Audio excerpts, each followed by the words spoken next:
Nuestra historia arranca en un tiempo donde los dioses convivían, conversaban con los humanos. En el siglo VIII a.C., el gran poeta épico Homero reflejó esta historia. En ella se contaba, en una obra llamada La Ilíada, que tres diosas competían por la belleza, por ser las más bellas del mundo. En el panteón de los dioses y en las tierras de los humanos. Las tres diosas tenían nombre: Hera, Afrodita y Atenea.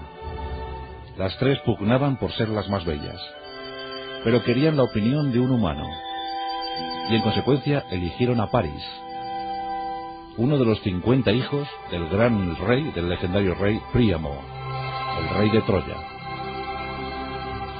Paris estaba indeciso, no se quería decantar ni por una ni por otra, pero en eso la pérfida Afrodita, la bellísima Afrodita, sobornó al joven. Ella sabía que Paris estaba enamorado de la reina espartana Helena. Helena, la mujer de Menelao, del rey Menelao.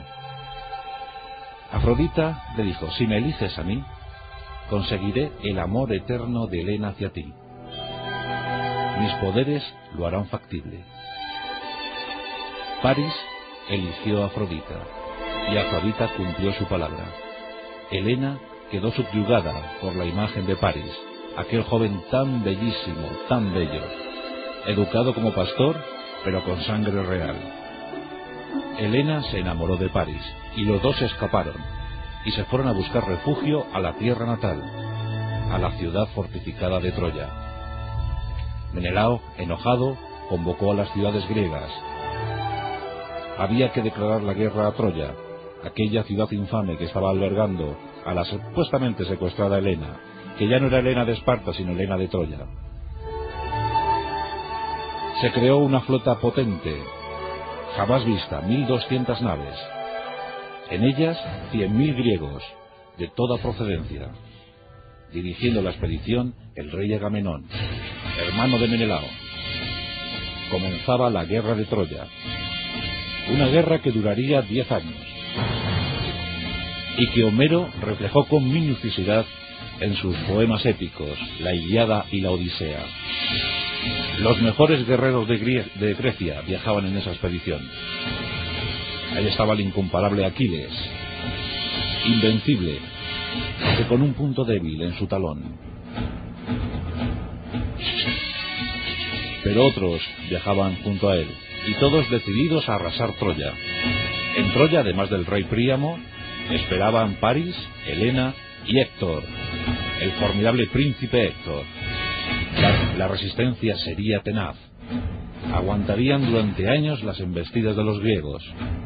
Troya era la ciudad estratégica de Asia Menor, muy cerquita del Esponto, del estrecho de los Dardanelos, allí situada entre dos ríos.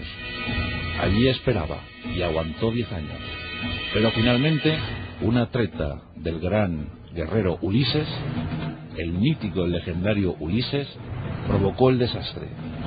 Los griegos entregaron un caballo inmenso, un caballo grande de madera. Era un supuesto regalo a Troya. Era como firmar la paz, como darle esa mano, como renunciar a la lucha. Los troyanos picaron el anzuelo. Entraron el caballo en su ciudad. La sorpresa fue mayúscula cuando de las entrañas del caballo surgieron los impresionantes guerreros griegos para abrir las puertas de la ciudad y facilitar así el acceso al grueso del ejército. Troya fue arrasada, incendiada, sus hombres masacrados y las mujeres esclavizadas. Era el año 1184 a.C. Más o menos es la fecha que han deducido los investigadores históricos, y la han podido deducir porque existió alguien que consiguió confirmar la existencia verdadera de Troya. Hasta el año 1873 todos pensaban que era una pura invención del genial Homero. Pero desde ese 30 de mayo de 1873, los eruditos, los ortodoxos, tuvieron que callar. Y tuvieron que callar ante el hallazgo de un hombre que había sido tendero, que había trabajado en una droguería, aventurero, que había viajado por el mundo, un hombre autodidacta, un hombre que tan solo tenía una ilusión, un sueño, un dios, el dios Homero, por supuesto, la ilusión, recuperar el patrimonio perdido de Grecia y sobre todo reivindicar la historicidad de las cosas contadas por el genial Homero.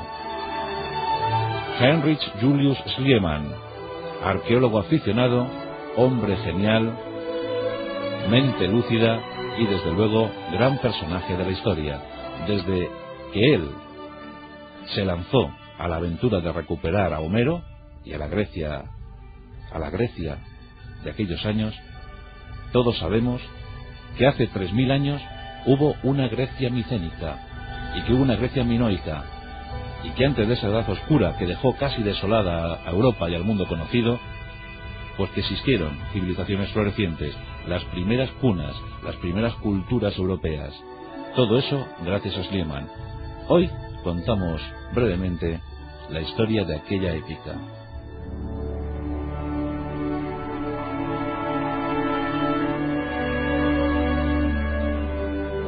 Nos encontramos en el invierno del año 1822. En Neumenau, una pequeña aldea cerca de la frontera con Polonia.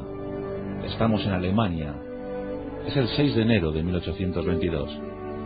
Viene al mundo Heinrich Julius Schliemann.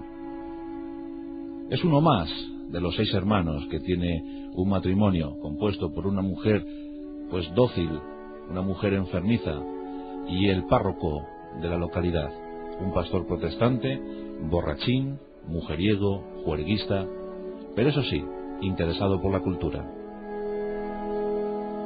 La situación económica de la familia no era la mejor. Y las noches de invierno las pasaban leyendo y releyendo los viejos libros del padre. El viejo Schliemann contaba a sus hijos, entre borrachera y borrachera, con sus momentos de lucidez, que también los tenía, les contaba la historia del mundo. Y sobre todo les leía los poemas de Homero.